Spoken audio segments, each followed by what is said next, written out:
Sir నేను దాసరి గారి కుటుంబ విషయాల గురించి అడగట్లేదు. ఎందుకంటే వాళ్ళ మనుషులు ఇక్కడ లేరు కాబట్టి మాట్లాడుకోవడం తప్పు. ఆ గొడవల గురించి మాట్లాడట్లేదు. ఇప్పుడు వాళ్ళ ఫ్యామిలీ ఎలా ఉంది? అంతా సర్దుకున్నాయా? ఏం సర్దుకోవటం అండి అసలా? ఒక విషయం జరిగితే దాన్ని రేటింగ్ కోసం మీ ఇష్టం వచ్చినట్టు చెప్పేస్తారు. హ్మ్. ఇలా అంటున్నానేమో అనుకోకండి. సార్. ఎవరిష్టం వాడిది. చూసి ఏం జరిగింది అన్నవాళ్ళు ఎవరు లేరు కదా సార్. ఆ ఇంట్లో గొడవలు ఎందుకున్నాయండి? సార్.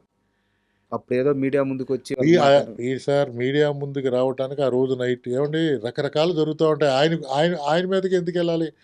ఏమీ లేదండి. ఇద్దరు కొడుకులు హ్యాపీగా ఉన్నారు. ఇద్దరు మనవళ్ళు గురువుగారు మనవళ్ళు మనవాళ్ళు లేరు. మనవరాళ్ళే హ్యాపీగా ఉన్నారు. హ్మ్. హ్మ్. పోతే ఎవరు కూతురు డాక్టర్ గారు ఆయన హ్యాపీగా ఉన్నాడు. రాత్రే కలిసాను. హ్మ్. నేను మొన్న పొద్దుట అరుణ్ బాబుతో మాట్లాడాను. హ్మ్. అంతా హ్యాపీగా ఫ్యామిలీ అంతా హ్యాపీగా ఉన్నారండి. కానీ ఒక్కటేంటంటే సార్, స్వర్ణయుగం ఆయన మినిస్టర్ అవ్వకముందే స్వర్ణయుగంలో బతికాడండి. సార్. కరెక్ట్. ఎక్కడ చేయి పెడితే అక్కడ లక్షలు, కోట్లు ఉన్న టైం బతికాడాయన. హ్మ్. స్వర్ణయుగం చూసాడండి. ఎవరు చూసారు? దాసరి గారు చూసిన స్వర్ణయుగం ఎవరు చూసారు? సార్. ఆయన మినిస్టర్ అయిన తర్వాత స్వర్ణయుగాన్ని వదులుకున్నాడేమో అనిపిస్తుంది నాకు ఓపెన్‌గా. హ్మ్. బొగ్గు రాసుకున్నాడు ఆయన. హ్మ్. ఎర్రగా ఉన్న మనిషి మినిస్టర్ అయ్యి అనవసరంగా బొగ్గు రాసుకున్నాడేమో హ్మ్. అనిపిస్తది గానీ, స్వర్ణయుగంలో బతికాడు. అందరూ స్వర్ణయుగం ఉన్నారు. బట్ ఏది నిలుపుకోలేకపోయాడు. బట్ పిల్లలకి ఆయన సంపాదించిన దాంట్లో ఆయన అనుకున్న మీరందరూ అనుకున్నంత ఇవ్వలేకపోయాడు పిల్లలకి. సార్. అంతే. అంతే తప్పండి. అలాగని చెప్పి వాళ్ళు ఇచ్చారు. అంటే ఇవ్వలేదు. ఎంత కావాలో అంత ఇచ్చాడంతే. ఆయన సంపాదించిన దాంతో పోలిస్తే పోలిస్తే ఇవ్వలేదు. ఇవ్వలేదు. ఓపెన్‌గా చెప్పాలంటే ఆ స్వర్ణయుగంలో సంపాదించిందంటే వాళ్ళకే చెందుద్ది. అంత ఇవ్వలేకపోయాడాయన. హ్మ్. ఎందుకంటే దానకర్ణుడు, హ్మ్. దానాలు చేసేవాడు. రోజుకి 70 మంది, 80 మంది భోంచేసేవారు. అబ్బా! డైనింగ్ టేబుల్ మీద 12 మందికి పంచభక్ష పరమాన్నాలు పొద్దున్న, సాయంత్రం భోజనాలు ప్రతిరోజు. ప్రతిరోజు. హ్మ్. నాకు తెలిసుండగా ఆ ఇంటికొచ్చే ఆయనకి సినిమా ఉన్నా లేకపోయినా 7,00,000 అవుద్ది. అబ్బా! రూ. 2,00,000 పేదలకు పంపుతాడు. హ్మ్. మరి డబ్బులేముంటాయండి? తర్వాత అమ్ముకుని పంపించేవాడు. అమ్ముకుని భోజనం పెట్టేవాడు. మరి సంపాదన లేనప్పుడు అమ్ముకునే పెట్టాలి కదా! ఆస్తులు అమ్మి దానం మరి చేసేవారు. దానం చేస్తే తప్పదు కదా! ఇల్లు ఒక ఆయన ఒకదానికి అలవాటు పడ్డాడు. సినిమా లేదని మానేయలేడుగా. సార్. ఇప్పుడు నేను కారు తిరుగుతున్నాను. సినిమా లేదు, పెట్రోల్ డబ్బులు లేవని చెప్పి కారులో లేక నడుచుకుంటూ వస్తున్నాను. ఇక్కడ పిలవరు మీరు ఈ రోజుని. సార్. సినిమాకి కొన్ని మెయింటెనెన్స్ ఉంటాయండి. సరే ఇదైతే మన పర్సనలు, మన మెయింటెనెన్స్. ఏదైనా అది కూడా అంతే కదా సార్. ఇప్పుడు రాజనారాయణరావు ఇంటికెళ్తే భోజనం ఉంటదని ఒక 80 మంది అనుకుంటారు. ఆ నమ్మకం ఆ బాగూడదు. నమ్మకం పోకూడదు కదా! పోకపోతే ఏం చేయాలి? లేవు ఆయన దగ్గర ఏం చేయాలి? ఆస్తులు అమ్ముకుంటూ వచ్చాడు. ఆ! మరి మీరు పక్కనే ఉన్నారు కదా! మీకు తెలీదు కదా! అని చెప్తున్నాను నేను. సార్. ఆ! ఇప్పుడు దాసరి నారాయణ గారి ఇంట్లో బజుల్లా రోడ్‌లో ఉన్నప్పుడు కూడా ఆ ఇంటికెళ్తే భోజనం దొరుకుద్ది అనుకునేవారు. ఇక్కడికొచ్చిన తర్వాత భోజనం దొరుకుతదని అనుకున్నారు.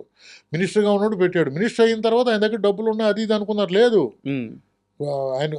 ఆయన ఆస్తులమ్మి భోజనాలు పెట్టి మెయింటైన్ చేశారాయన.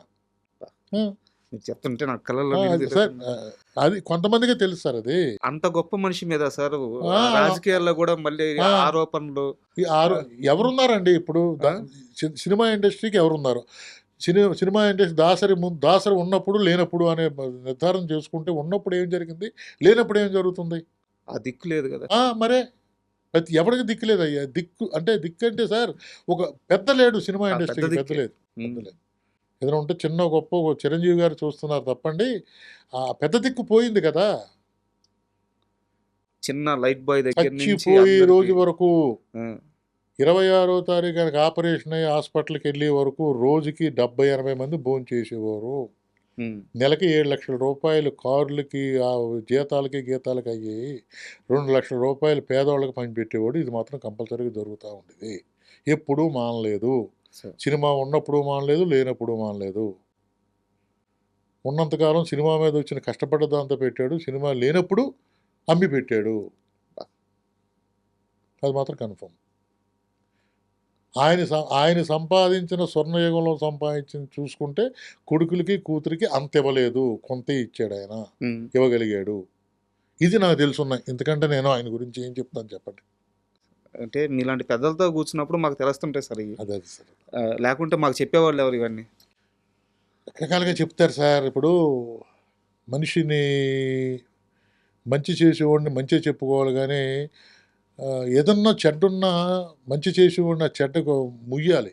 అది షెడ్డేలో ఉండడం మీద చెట్ని పేడ పూసేసి సార్ పేడ ఉంది దాని మీద అంటే మనం ఏం చేయలేం కదా. జగపతి బాబు గారితో మీ గొడవ ఏంటి? గొడవ జగపతి బాబుకి మీకు గ్యాప్ రాలేదా చిచ్చి చిచ్చి సినిమా అయిపోయిన తర్వాత? ఏ సినిమా? మీ సెకండ్ సినిమా అయిపోయిన తర్వాత. కొత్తగా వింటున్నాను, మీరేమైనా విన్నారా? చెప్పండి ఏదైనా వింటే. మీ రెండో సినిమా జగపతి బాబు గారితో అవునండి, రెండు సినిమా జగబాబు శ్రీకాంత్ గారు. చెప్పండి. తర్వాత రెమ్యూనరేషన్ విషయంలో ఏదో గ్యాప్ వచ్చిందని విన్నాను, నిజమా కాదా? అలా ఆయనకి నాకు రికమెండేషన్ ఇవ్వడానికి నా Project- సినిమా కాదు కదా.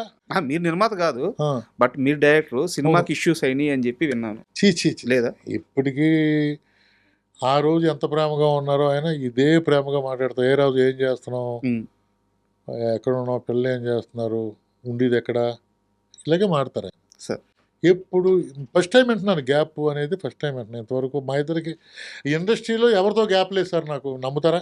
ఉమ్, ఒక అసిస్టెంట్ డైరెక్టర్తో కానీ, ఒక ఆర్టిస్ట్తో కానీ, ఒక ప్రొడ్యూసర్తో కానీ ఉమ్, ఎవరితో గ్యాప్ లేదు నాకు. సార్ నేను సినిమా చేసినప్పుడు ఎలా మాట్లాడతారో ప్రొడ్యూసర్ ఆర్టిస్టులు, కనిపించినప్పుడు కూడా అలాగే మాట్లాడతారు. సార్ అది.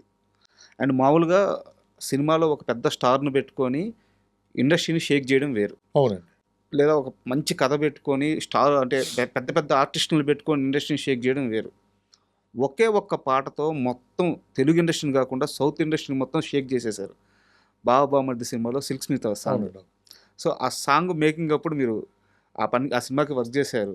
ఆ సాంగ్ మేకింగ్ అప్పుడు కానీ, ఆ సినిమా చేసేటప్పుడు కానీ, ఈ పాట కొన్ని దశాబ్దాలు నిలబడిపోద్ది, మాస్ ఆడియన్స్ని ఒక ఊపు ఊపేస్తుంది, ఇలాంటి క్యాలిక్యులేషన్స్ ఏమైనా జరిగినాయి మైండ్లో? సరే, ఇది పాట నా చిన్నప్పటి నుంచి వింటున్నానండి.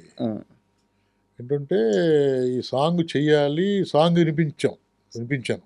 సార్ రమేష్ అని చెప్పి ఇంకో కోడైరెక్టర్ గారు ఉన్నారండి. అప్పుడు ఈ సాంగ్ మా ప్రభల్లో ఉంటుంది, కృష్ణా జిల్లా అని చెప్పి ఆయన పడితే, కాదయ్య బాబు కృష్ణా జిల్లా అంటే మా భోగం మేళాలు ఉంటాయి కదా ఈస్ట్ గోదావరిలో, అక్కడ పాడతారని చెప్పి పాట వినిపించాం.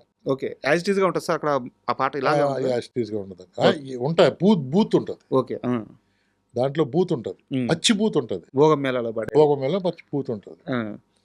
బూత్ తర్వాత ఆ పాట ఉంటుంది అనుకుంటే, ఈ పాట మోహన్ గారికి నచ్చింది. అలాగే మోహన్ గారి పార్ట్నర్ ఉన్నారు సీఎం కృష్ణ గారు అని, సార్ ఇద్దరికి నచ్చి ఈ పాట చేయాలని చెప్పి కోటితో చెప్పారు. కోటి అంత ఇంట్రెస్ట్ చూపించలేదు అప్పుడు, కోటి గారు రాజు గారు అంత ఇంట్రెస్ట్ చూపించలా. లేదు చాలా బాగుంటుంది, దీన్ని ఏ విధంగా చేయాలని చెప్పి మోహన్ గారు పట్టుబడి మోహన్ గారు చేయించారండి. అది ప్రపంచాన్ని ఊపేసింది, ఇప్పటికీ ఊపుతుంది. అదే సార్. సిల్క్ స్మిత గారు ఎలా ఉండేవారు సార్ సెట్? అయ్యో, నేనంటే చాలా ప్రాణం అండి ఆవిడకి. చాలా అసలు లెలిన్ అనేది ఆవిడ, నన్ను ఎందుకనేది తెలియదు. గడ్డమది చూసి లెలిన్ బాగున్నావా అనేది వచ్చేటప్పుడు భుజం మీద చేసి సెట్లో తీసుకుంటే వెళ్ళేది ఆవిడ. ఆవిడ ఫస్ట్ డబ్బింగ్ చెప్పమని అడిగారు మోహన్ గారు. నేను చెప్పలేను సార్ డబ్బింగు, రాజా నువ్వు దగ్గరుంటావా, నువ్వు చెప్పిస్తే నేను చెప్తాను. అమ్మాయి మాడ్యులేషన్ ఎవరు చెప్పక్కర్లేదండి, అమ్మాయి ఒరిజినల్గా మాట్లాడిన మాటలే ఇవి, సినిమా కోసం మాట్లాడిన మాటలే కాదు, మామూలుగానే అలాగే మాట్లాడతావు.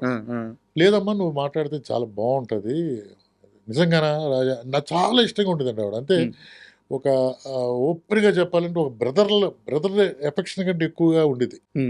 సెట్లో రాగానే ఎక్కడ రాజా ఎక్కడైనా భుజం పిలిపించుకుని అంత మాట్లాడి, ఆ రోజు సీన్ గురించి మాట్లాడి ఎలా చేద్దాం ఏం చేద్దాం అని కూడా డిస్కస్ చేసేది. అంటే స్టేజ్ నుంచి వచ్చానని తెలుసు ఆవిడకి. దాంతో ఎక్కడో ఒక సాఫ్ట్ కార్నర్, అతను బాగా చేస్తున్నాడు కదా అనుకుందో ఏమన్నా, బాగా ఇదిగా ఉండదు, బ్రదర్ కంటే ఎక్కువ చూసుకునేదండి ఆవిడ. ఆ సిచ్యువేషన్లో నేను చెప్పిస్తాను అమ్మా, మీరు ఓకే అంటే చెప్పిస్తా అంటే పక్కన కూర్చోబెట్టుకుని, వాళ్ళ హస్బెండ్ కూడా వచ్చారు అప్పుడు, పక్కన ముగ్గురుకు 3 చైర్లు వేసి, నువ్వు నేను డైలాగ్ ఎప్పుడు చెప్పాలి అప్పుడు ఇలా టచ్ చేయనేది, టచ్ చేస్తే డైలాగ్ చెప్పింది. 3 days అండి, 3 days 6 days 2 గంటలు 3 గంటలు వచ్చి ఆవిడ చెప్పిన వాయిస్ అండి అది. సార్ అండ్ సిల్క్ స్మిత గురించే, వారి గురించే ఒక మాట విన్నాను, సెట్లో కొంతమందితో మాత్రమే ఆమె కంఫర్ట్గా ఉంటుంది, వాళ్ళని మాత్రం ఎంత దగ్గరికైనా రానిస్తుంది, ఎంత బాగైనా ఉంటుంది, తనకి కంఫర్ట్ లేని మనుషుల్ని చాలా దూరం పెట్టద్ది, వాళ్ళని మాత్రం దగ్గరికి రానిదు, చాలా కోపంగా ఉంటుంది అని చెప్పాను. నిజమేనా ఇది? కంఫర్ట్ కాదండి అసలు, అది ఎవరిని పలకరించదు ఆవిడ.